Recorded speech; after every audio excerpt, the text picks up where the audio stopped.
Tonight, in this edition of the Primetime Newscast on Equinox Television, we see how the Anglophone crisis affected the May 20th celebration in Mongo Division, littoral region of Cameroon. Manjo is now home to dozens of displaced English-speaking Cameroonians. We'll tell you in this newscast how some of them are blaming government officials for fanning the ongoing situation. Also ahead, the President of the Republic of Cameroon has been told to use his leadership and seek lasting solutions to the current socio-political crisis rocking the northwest and the southwest regions of Cameroon. It is one of the fallouts of the meeting between the President of the Republic and the U.S. Ambassador to Cameroon. How are opposition leaders reacting following the meeting between President Paul Biya and Peter Balarang, a supporter of the Cameroon Renaissance Movement Party, is our guest tonight. Stay with us. We shall be right back.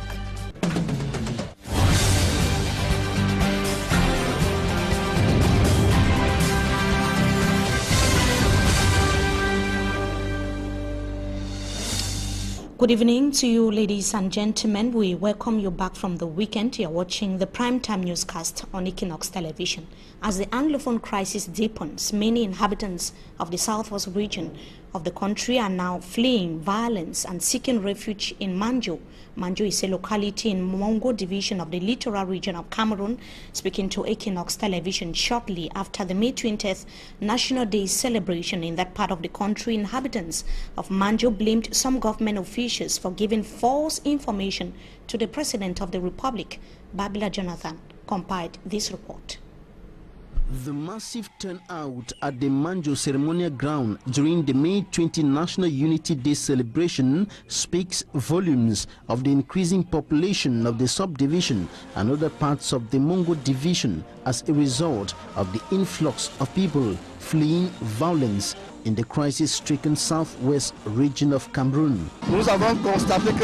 We noticed that the population of Manjo has greatly increased. While the head of state is seeking a quick solution to the Anglophone crisis, we have continued receiving people seeking refuge. Speaking to Equinox Television, some inhabitants of Manjo blamed the deepening Anglophone crisis on some government officials who are accused of deceiving the head of state concerning happenings in the northwest and southwest regions. Everybody agrees that there should be dialogue. Many civil servants give false information to the head of state. This problem is very easy to solve. People have to come together to find a solution because there is a deep crisis. What is happening in the Anglophone areas is also happening here, but we don't have the courage to speak out. The division officer for Manjo, pupils, students, militants of political parties, members of associations, all preached the gospel of unity and peace. Without national unity, there will be no Cameroon, so we have to come together and preserve the heritage handed down to us by our forefathers. Unity is the best prize for one people. It's the best prize for everybody. So when we are united, we can build our country more than the great United States. The National Unity Day celebration in Manjo was also marked by a thrilling show of Cameroon's rich cultural heritage. Still in the Mongo Division, littoral region of Cameroon, we talk about the situation in Lom, where celebrations were interrupted for several hours following allegations that the Anglophone activists were going to disrupt the event in Lom of the Mongo Division of Cameroon. After the rumor was debunked, the ceremony unfolded normally, as Simanjikan Gabriel tells us in this report.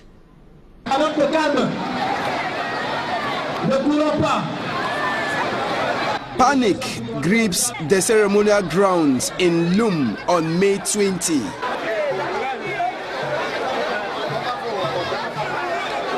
The population that turned out for the National Day celebration ran into different directions after they saw the military heading for reinforcement in Tombel, thinking it was the pro-independence forces who were heading for Lom. After the incident which perturbed the 46th National Day celebrations, activities resumed normally under the auspices of the divisional officer, Zoa Pascal. Awards of medals to meritorious workers and the march past of the defense forces.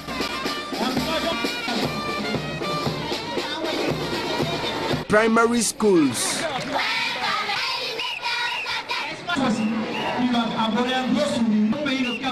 and political parties still the show, with the Cameroon Renaissance Movement of Maurice Kamto marching with their hands on their heads and the SDF with peace plans.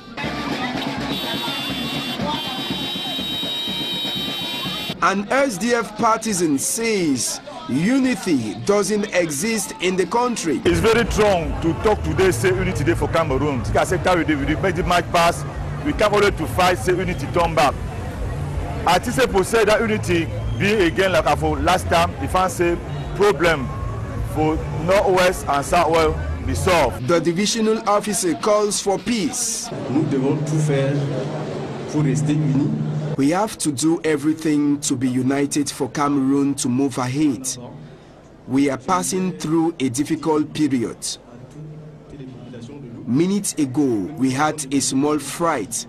Fortunately, everything is moving on well as it began.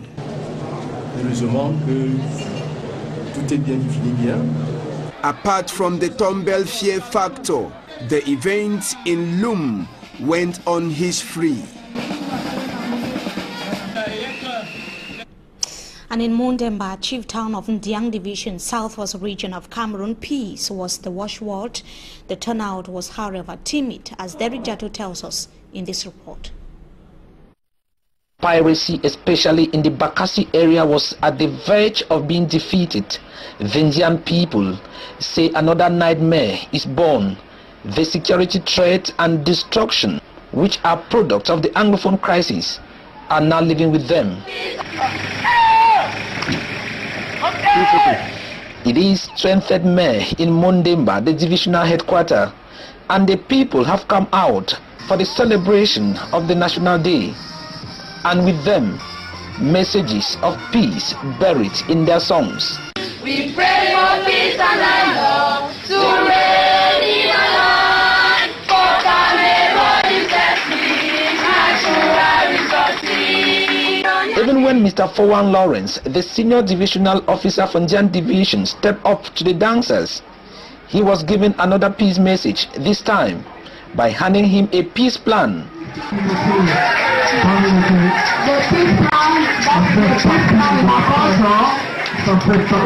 I always say, and I want to repeat it here, that Cameroon has one national day, and that national day is the 20th of May. 20th of May, whereby you find civilians and the military coming out to show their strength, coming out to tell Cameroon that Cameroon is and will remain united and indivisible. Those who came saw that the 20th May celebration in Mondemba had a lot of medals. The march pass that had as participants schools, associations like the prominent Commercial Motorbikes Syndicate, and political parties. And it was on that note that Mr. Fowan Lawrence, the senior divisional officer from Jan Division, gave the ceremony a pass mark. But from my own observation, it has been a huge success. It has been a huge success. All those who were implicated are there, and I'm sure they did their assignment, and I'm sure the various subcommittee effectively performed what was expected of them. That is the more reason we have this population here. Coming on the heels of attacks, security was at the center in Mondemba. The reporting now in Santa Subdivision, Mizam, Northwest region of Cameroon. Not even a single institution, academic institution, took part in the parade. Only one person was awarded Medal of Excellence, His Royal Highness Forminio Sylvester Fongon II of Matazem. The ceremonial ground was heavily militarized, and the low turnout of civilians could equally be observed. No primary, secondary and institutions of higher learning took part in the parade. Opposition parties were equally absent except the ruling CPDM political party. A newly created group called the Santa Peace Force took part in the march past. The CPDM section president in Mezab Santa, Fru Jonathan, explains that the Peace Force is going to be fighting against violence and insecurity within his the subdivision.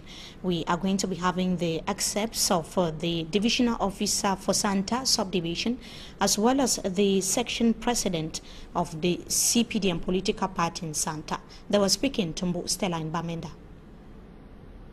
And I want to thank all those who are here present, all those who participated for the organization of this edition, and who are also present to make this occasion a success.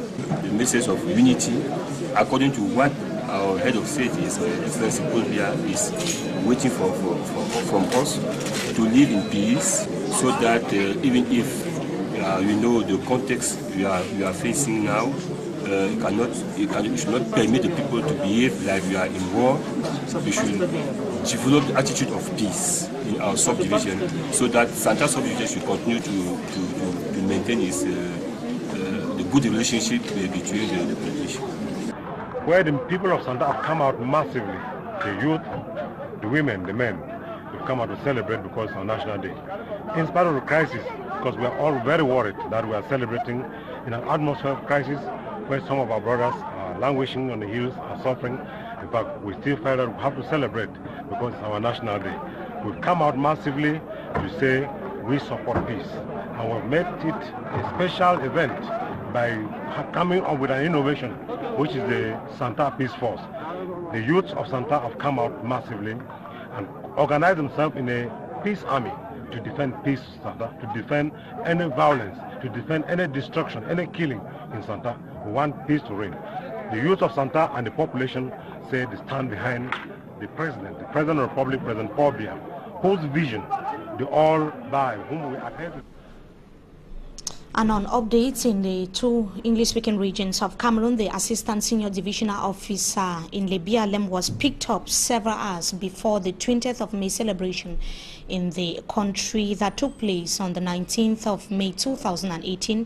His whereabouts up to now remains unknown, and the mayor from Bangem and the second deputy mayor were equally picked up by some yet to be identified individuals as they were finalizing preparations ahead of the 20th of May celebration. Other administrative officials have equally been declared missing. Bangem was boiling in tension in the early hours of this morning following a gun battle between unknown armed individuals and security forces. Several persons are said to have fled from their homes. We shall be telling you more in our subsequent newscast. Now, the U.S. ambassador to Cameroon met with the president of the Republic of the country ahead of the National Day celebration. Amongst the number of issues discussed were the Anglophone crisis and upcoming elections in the country. On the socio-political crisis plaguing Cameroon, Peter Ballerang admitted that the government of Cameroon, or the government forces, have been killing, burning and looting in villages in the two English-speaking regions of Cameroon. He equally talked about detentions without access to legal support. He mentioned killings, kidnappings by activists. The U.S. ambassador called on both sides to stop violence immediately and urged the head of state to use his leadership and encourage both sides to listen to each other. One cannot dialogue unless both sides are willing to listen. Those were the words of the U.S. ambassador to Cameroon. And on the upcoming election in the country, Peter Ballerang suggested that the head of state should be thinking about his legacy and should emulate the example of George Washington, that is the first president of the United States of America, and the iconic president in Africa, Nelson Mandela. Let's hear him in the following excerpt. We did discuss that, and I will say that, you know, there's violence on both sides. The government has committed summary executions. They are guilty of detaining people and not allowing them access to lawyers, to their families, even to visits from the Red Cross. They have been guilty of burning villages and looting. and general harassment of the population. On the side of the secessionists, the separatists, we've seen horrible beheadings, kidnappings of government officials, and burning of schools. We want to stress that the United States condemns violence on both sides. We condemn violence, and we want to call for people to listen to each other. Right now, in Cameroon, there's a sort of a dialogue of the deaf. People are stating their positions, the government is stating its position, and the separatists and the people of the Northwest and Southwest who don't support the government are stating their positions, but they're not listening to each other. So I asked the President to use his position as leader of the country to... And a family in Lumongo division of Cameroon is now stranded after their apartment house went into flames in the early hours of this morning, and the most material damage was recorded. And up to now, the cause of the inferno is unknown. Details in this report. With buckets and empty containers in hand, surrounding residents went in search of water to put out the fire that broke out in this apartment house at the Sumangi runabout in Lumongo division of the littoral region of Cameroon. The people had to fight the white flames on their own due to the absence of a firefighting brigade in the area.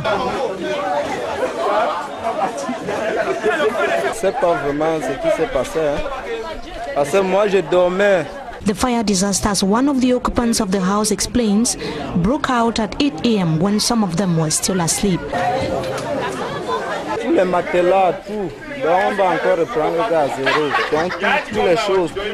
Mattresses, beds, household items and other valuables were reduced to ashes, he added. The exact cause of the fire disaster is unknown. Victims of the incident who are still in shock now wonder how to pick up the broken pieces. And that brings us to the end of this first segment of the news. Time for us to meet our guest. We shall be right back.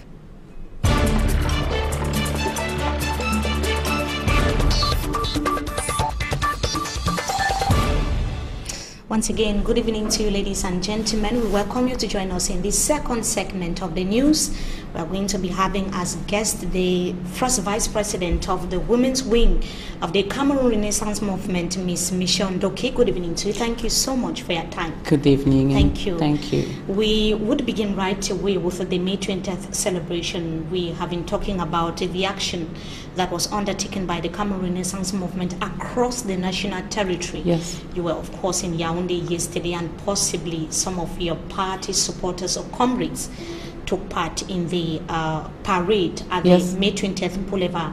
We saw how they were marching with their hands on their heads.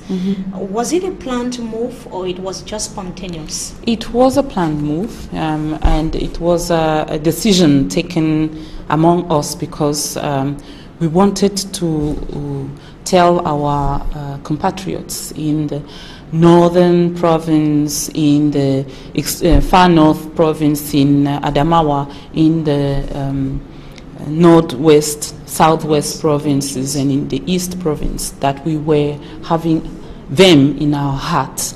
And we wanted to express that it was important for us to participate in the march past, because it is important to us as Cameroonians what we are commemorating and celebrating on that day, and particularly the fact that we are Cameroonian and that we own this country and we are proud of being Cameroonians.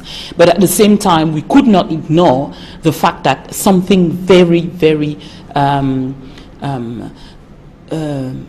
grave and serious and heartbreaking is happening in our country at the moment. So this was our way of expressing that we did have all those people, our fellow compatriots, in your hearts. In the our reason hearts. why I was actually asking whether it was a planned move was if those who are the organizing committees of the May 20th celebration if they were aware that the Cameroon Renaissance movement was going to do that? Do you think it was going to be possible for you to do that? I don't think so. Because we equally saw the action of the Social Democratic Front. Exactly. Others actually paraded half naked. Yes, and I'm sure just like our decision, their own was not disclosed, because otherwise, of course, it has so many things were done across the country just for people not to see what we Cameroonians are expressing.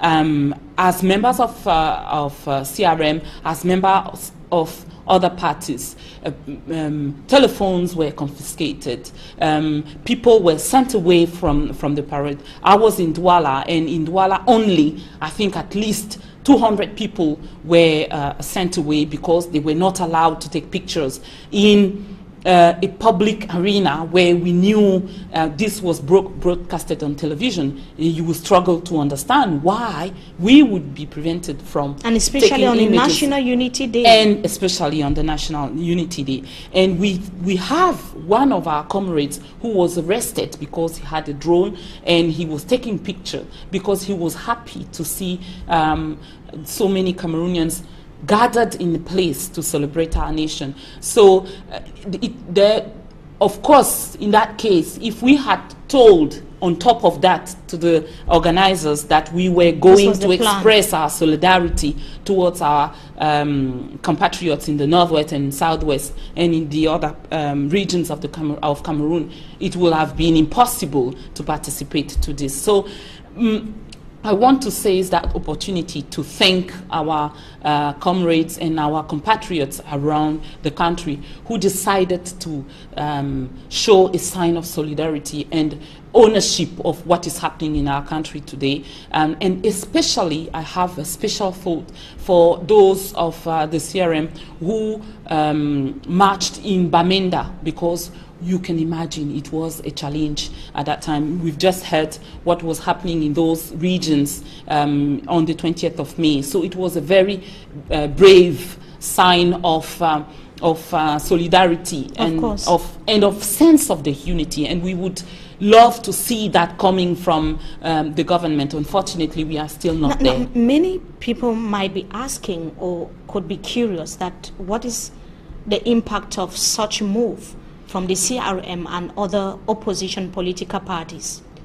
I think what could possibly be the impact? I think we tend to forget that the main people we are talking to when we are members of a political party are the people, the Cameroonian, those behind that screen, those the current government doesn't care about. We're not talking mainly to the government.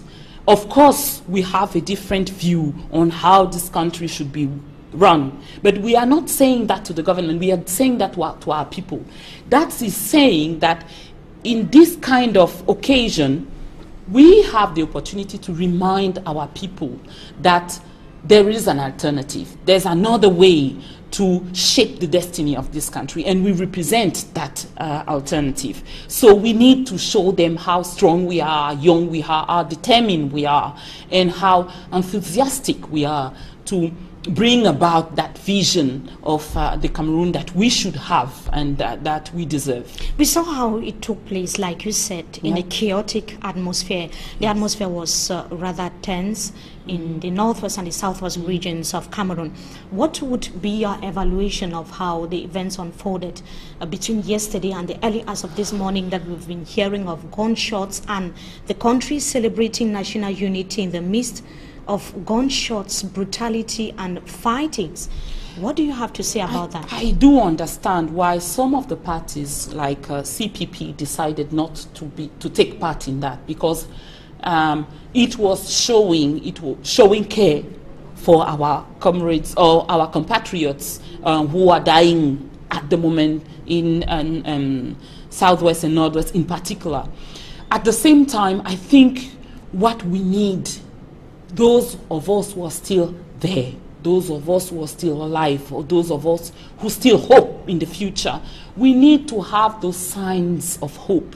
We need to have those signs of belief, strong belief in the fact that we can get over this. This is a very difficult time, and it is for a mother like me and for a Cameroonian and for a leader, it is heartbreaking to see people dying, people being tortured, houses being burnt down, people who can't just go farming, because apart from that, we will continue to have the impact of this crisis and this war that we are in for months and maybe years, because it is not only those who are dying, it's also those who are behind. We are facing very difficult time, and it is heartbreaking to see that. But see, if we focus on what is not going on, well, then we will not create the possibility for that to come to an end. We started as a party with women of CRM, a movement, and laid a hand to other women in other parties, because we want to create a group of women coming from all over this country and go to talk to our current president to tell him that he has to put an end to this. And I really hope, and it is part of this. We have seen that move from the CPP that you just mentioned a few minutes ago. Exactly, we've seen that happening. Don't you think that if the women wing of other opposition political parties could come together under a single thinking cap, the impact could be more tremendous. than could yes. be tremendous. I don't even only think we are doing it. We are starting the conversation. We are having the right, and I think we need to speed up a bit, of course. But I am certain that we have an instrumental role to play in the, as I said earlier, shaping of the destiny of this country and resolving this crisis in particular. And I've met with people from FSNC, from CPDM, Mrs. Marlise Tongo-Douala-Bell notably, who are open to that idea, and we are very optimistic. We need to put that to action, and we need to raise our voices, because after all, we are the one burning those kids. It should be the interest of Cameroonians and not from which political party you are coming from. By all means. It has to remain what it is. It is a human story, and we have kids that are being killed. We are the one giving birth to those kids, and we are the one to say we don't have any other kids to send to war for nothing again. We have seen at the level of the National Assembly where opposition women are coming up with initiatives, but not really welcomed by women MPs of the governing CPDM political party. What makes you think that carrying out such an initiative with other supporters of the CPDM, I mean women, it can work? Because we think it is not about the parties. It is about our country. Maybe your and I think as women, yes. Maybe you can use a different strategy to convince this the time CPDM would be women to come from various parties to in a women-to-women conversation, and I think this time it will work. It has to work. Many are expecting positive results from that. Now we are going to be talking about the declarations of the U.S. Ambassador to Cameroon, Peter Ballerang, after meeting the President of the Republic a few days to the 20th of May celebration. He was talking about the President of the Republic to use his leadership and bring lasting solutions to the current socio-political crisis in Cameroon. What do you have to say about those declarations from the diplomat? Oh, this is only what we as CRM have been saying for years now, and we do hope that now that is coming from the American ambassador and in other words the American government, it will be the current President of the Republic will lend an attentive ear and move that to the next stage, because it's not just about having various conversations, it's mainly about actioning it. We believe that we have to remain in the conversation, and this has to remain a Cameroon conversation. We've heard a lot of people saying, why should they give us, tell us what to do with our own affairs? And after all, do they have a president of the republic they are proud of, and they have their own issues? If we have to wait until we're perfect before we are allowed to give advices, then the word of advice will be deleted from the vocabulary. We believe it's not so much about who is saying, it's about the content of the advice and how it is perceived. Much we believe it is grounded, first of all. Do we really believe? And we've had to talk about that. We know that the current perception is that we're not happy with the current government, and we're not confident in the ability of the current president of the republic to drive our country to the right destination. So it is only normal that he is asked by a neutral party, an external party, to think about handover, of course. Yeah. Now, what are we going to do with that? It's not, this time, it's not to us. He was talking, it is the current president's duty to tell what he's going to do with that. We are waiting for the next election, and we are getting ready for that, and we are asking our compatriots to get ready for that, because they have the say, they have the final say, and this is, I think, where we are going to... You've talked about a neutral party, which is not the first. The United Nations has been talking, yes, Commonwealth has been talking, yes. And many other actors within and out of the national territory have been giving their own solutions to the current socio-political crisis. Do you think that the government could be able to listen to some of these recommendations or advices, like you said, and seek solutions to the crisis? We have to remain hopeful that they can. To be true to you, we are not seeing real signs that the government will listen. What we are getting back from the government is more and more repression.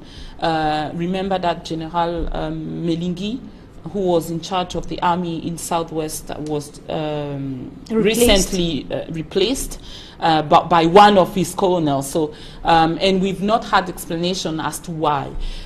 But this is telling you, and the appointment of Mr. Tangaji, all those signs are telling you that we're not in the listening phase of this, of the unfolding of the government strategy to resolve the crisis. And it is sad. But once you've said that, you have to ask yourself, then what happens? What should we do? And this is where we are calling on to our fellow compatriots. We have to take that issue at hand, and we have to resolve it. And you think the solution is in the ballot box? We think that is where the solution is. We've seen other people saying the solution is in civil unrest, and we've seen what happened. They said that solution was in weapons, and we've seen that what But how would an election take place in the current state of affairs? That is a very good question, and that's the reason why hundreds of thousands are in neighboring Nigeria as refugees, others are in bushes. They are not even feeling secure in their country. Yes. How do you think an election can take place? It is a great challenge, and that is the reason why, as I was saying, the first stage is to get the President of the Republic to understand that he needs to order the ceasefire. He needs to get military back to their back away from the field, and allow the people to go back home. Once that's done, and we are working towards getting that to be done. And free those arrested yes, as well. Of course. This is another great area of concern. He has said before that they needed to be released. We don't understand why some were released and some not. So he has to walk the talk, and then we will create the conditions for elections, and we will win during those elections. Hopefully that this may be able to happen before the election take place. Yes, thank we have you so to remain much. Focused on that. Thank you so much, Ms. Michèle NDOKI, for joining us tonight on Talking Point. Thank you, my pleasure. We hope to have you some other time again. With pleasure. Thank you to our viewers as well for joining us in this edition of the Primetime Newscast on Equinox Television. Wishing you a blessed stay in the company of our programs. Until we meet again, goodbye.